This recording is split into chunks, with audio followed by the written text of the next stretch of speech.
Hi students, welcome to Max Vlog. ഇന്ന് നമ്മൾ discuss ചെയ്യാൻ പോകുന്നത് പ്രാക്ടിക്കൽ വേപ്പർ അബ്സോർപ്ഷൻ സിസ്റ്റത്തെ കുറിച്ചാണ്. അതിനു മുൻപ് എല്ലാവർക്കും സിമ്പിൾ വേപ്പർ അബ്സോർപ്ഷൻ സിസ്റ്റം എന്താണെന്ന് അറിയുമോ? അറിയില്ലെങ്കിൽ സിമ്പിൾ വേപ്പർ അബ്സോർപ്ഷൻ സിസ്റ്റത്തെ കുറിച്ച് മുൻപ് ഞാൻ ചെയ്ത വീഡിയോ നിർബന്ധമായും കാണുക. എന്നിട്ട് ഈ വീഡിയോ കാണുക. എങ്കിൽ മാത്രമേ ഇതിലുള്ള കണ്ടന്റ് നിങ്ങൾക്ക് മനസ്സിലാവുകയുള്ളൂ. പ്രാക്ടിക്കൽ വേപ്പർ അബ്സോർപ്ഷൻ സിസ്റ്റത്തിലെ പ്രധാനപ്പെട്ട 3 പാർട്സ് ആണ് അനലൈസർ, റെക്ടിഫയർ, 2 ഹീറ്റ് എക്സ്ചേഞ്ചർ എന്നിവ. അനലൈസർ എന്താണ്? അനലൈസർ എന്തിനാണ് അനലൈസർ വേപ്പർ അബ്സോർപ്ഷൻ സിസ്റ്റത്തിൽ ഉപയോഗിക്കുന്നത് നോക്കാം. സിമ്പിൾ വേപ്പർ അബ്സോർപ്ഷൻ സിസ്റ്റത്തിൽ ജനറേറ്ററിൽ വെച്ച് അക്വ അമോണിയ സൊല്യൂഷൻ ചൂടാക്കുകയും ഈ സമയം വേപ്പർ അമോണിയ ഉണ്ടാവുകയും ചെയ്യും. ഇതേ സമയം തന്നെ ഈ അക്വ അമോണിയ സൊല്യൂഷനിലുള്ള വാട്ടറും കുറച്ച് വാട്ടർ എന്തായി മാറും? വേപ്പറായിട്ട് മാറും. ഈ വാട്ടർ നേരെ കണ്ടൻസർ വഴി എക്സ്പാൻഷൻ ഡിവൈസിൽ എത്തുകയാണെങ്കിൽ അവിടെ വാട്ടർ എന്തായി മാറും? ഐസായി മാറി പൈപ്പ് ലൈനുകളൊക്കെ ബ്ലോക്ക് ആവാൻ ചാൻസ് ഉണ്ട്. അപ്പൊ ഈ പ്രോബ്ലം ഒഴിവാക്കാൻ വേണ്ടിയാണ് നമ്മുടെ സിസ്റ്റത്തിൽ അനലൈസർ ഉപയോഗിക്കുന്നത്. അനലൈസർ ജനറേറ്ററിന് മുകളിലായാണ് ഫിറ്റ് ചെയ്തിരിക്കുന്നത്. അനലൈസറിനുള്ളിൽ സീരീസ് ആയി ട്രേകൾ അറേഞ്ച് ചെയ്തിരിക്കും. ഇനി നമുക്ക് അനലൈസറിന്റെ വർക്കിംഗ് നോക്കാം. അബ്സോർബറിൽ നിന്നും വരുന്ന തണുത്ത സ്ട്രോങ് സൊല്യൂഷനും റെക്ടിഫയറിൽ നിന്നും വരുന്ന വാട്ടറും അനലൈസറിൽ എത്തുന്നു. അനലൈസറിലുള്ള ട്രേക്ക് മുകളിലൂടെ ഇത് പാസ് ചെയ്ത് നേരെ ജനറേറ്ററിലേക്ക് എത്തുന്നു. ഈ സമയം ജനറേറ്ററിൽ നിന്നും വരുന്ന vapour mixture, ammonia water vapour മിക്സ്ചറിനെ ഈ തണുത്ത സ്ട്രോങ് സൊല്യൂഷൻ എന്താക്കും? തണുപ്പിക്കും. അപ്പോ ഈ വേപ്പർ മിക്സ്ചറിനകത്തുള്ള വാട്ടർ വേപ്പർ എന്താവും? കണ്ടൻസ് ചെയ്യപ്പെടും. അങ്ങനെ ഈ വാട്ടർ വേപ്പർ കണ്ടൻസ് ചെയ്ത് നേരെ ജനറേറ്ററിലേക്ക് തന്നെ തിരിച്ചു പോകും. ബാക്കി വരുന്ന വേപ്പർ അമോണിയ നേരെ റെക്ടിഫയറിലേക്ക് കടന്നു പോവുകയാണ് ചെയ്യുന്നത്. ഇങ്ങനെ ബാക്കി വരുന്ന ഈ വാട്ടർ കണ്ടന്റ് നേരെ വീക്ക് സൊല്യൂഷനായി നേരെ എവിടേക്ക് പോകും? ഹീറ്റ് എക്സ്ചേഞ്ചർ വഴി പ്രഷർ റെഡ്യൂസിംഗ് വാൽവിലൂടെ അബ്സോർബറിലേക്ക് പോവുകയാണ് ചെയ്യുന്നത്. ഈ പ്രവർത്തനം അനലൈസറിൽ നടക്കുന്നത് മൂലം സ്ട്രോങ് സൊല്യൂഷൻ ജനറേറ്ററിൽ എത്തുന്നതിന് മുന്നേ തന്നെ എന്താവും? കുറച്ച് ചൂടായിട്ടുണ്ടാവും. അതുകൊണ്ട് എന്താണ് ഗുണം? നമുക്ക് പുറത്തു നിന്നും ജനറേറ്ററിലേക്ക് കൊടുക്കേണ്ട താപത്തിനെ, അതായത് അക്വ അമോണിയ സൊല്യൂഷനെ വേപ്പർ അമോണിയ ആക്കി മാറ്റാൻ നമ്മൾ പുറത്തുനിന്ന് കൊടുക്കുന്ന താപത്തിന്റെ അളവ് എന്ത് ചെയ്യാൻ നമുക്ക് കുറയ്ക്കാൻ സാധിക്കും. പ്രാക്ടിക്കൽ വേപ്പർ അബ്സോർപ്ഷൻ സിസ്റ്റത്തിലെ മറ്റൊരു പ്രധാനപ്പെട്ട പാർട്സ് ആണ് റെക്ടിഫയർ.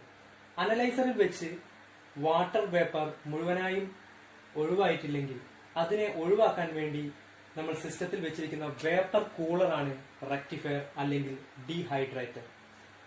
ഇത് വാട്ടർ കൂൾഡ് ടൈപ്പ് ആയിരിക്കും. സാധാരണയായി ഷെൽ ആൻഡ് ട്യൂബ് അല്ലെങ്കിൽ ഷെൽ ആൻഡ് കോയിൽ ടൈപ്പ് ആയിരിക്കും ഉപയോഗിക്കുക.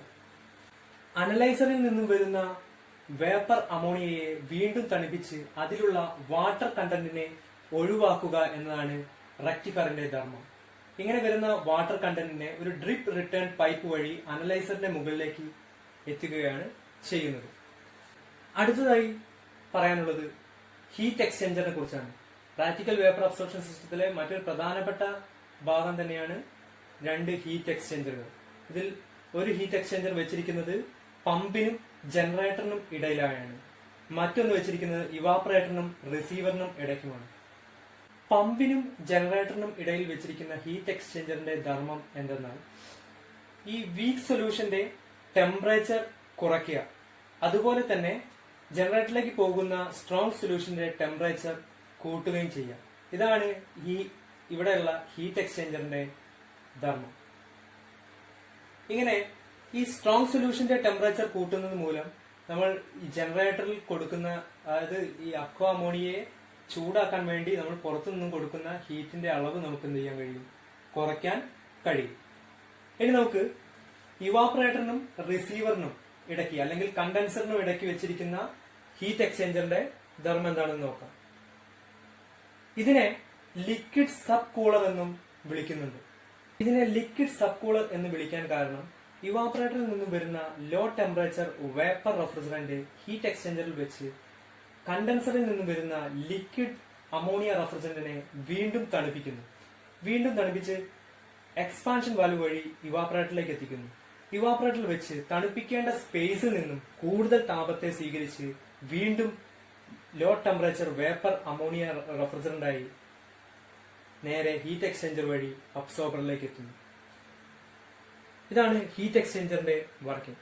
ഇനി നമുക്ക് പ്രാക്ടിക്കൽ വേപ്പർ അബ്സോർപ്ഷൻ സിസ്റ്റത്തെ ഒന്ന് കൺക്ലൂഡ് ചെയ്യാം. അതായത് അബ്സോർബറിൽ നിന്നും വരുന്ന തണുത്ത സ്ട്രോങ് സൊല്യൂഷൻ നേരെ പമ്പ് വഴി ഹീറ്റ് എക്സ്ചേഞ്ചറിലെത്തി താപം കൈമാറ്റം ചെയ്യപ്പെടുന്നു. അതായത് ജനറേറ്ററിൽ നിന്നും വരുന്ന വീക്ക് സൊല്യൂഷന്റെ ചൂട് നേരെ എവിടേക്ക് പോകും? നമ്മുടെ സ്ട്രോങ് സൊല്യൂഷനിലേക്കും സ്ട്രോങ് സൊല്യൂഷനിലെ തണുപ്പ് നേരെ വീക്ക് സൊല്യൂഷനിലേക്കും കൈമാറ്റം ചെയ്യപ്പെടുന്നു.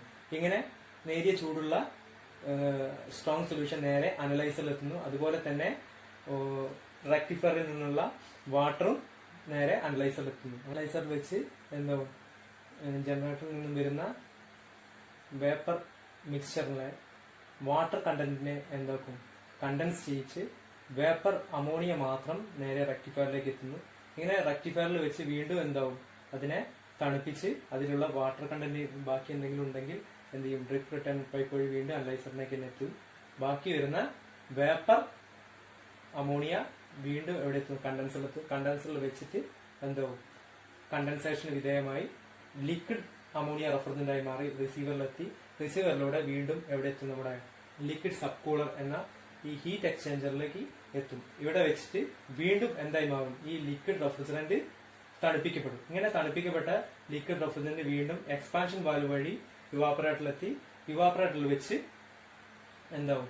കൂടുതൽ താപത്തെ സ്വീകരിച്ച് വീണ്ടും വേപ്പർ അമോണിയ റെഫ്രിജറന്റ് ആയി മാറി നേരെ ഹീറ്റ് എക്സ്ചേഞ്ചർ വഴി ലോ ടെമ്പറേച്ചർ വേപ്പർ റെഫ്രിജറന്റ് ആയി മാറി അബ്സോർബറിലേക്ക് എത്തുകയാണ് ചെയ്യുന്നത്.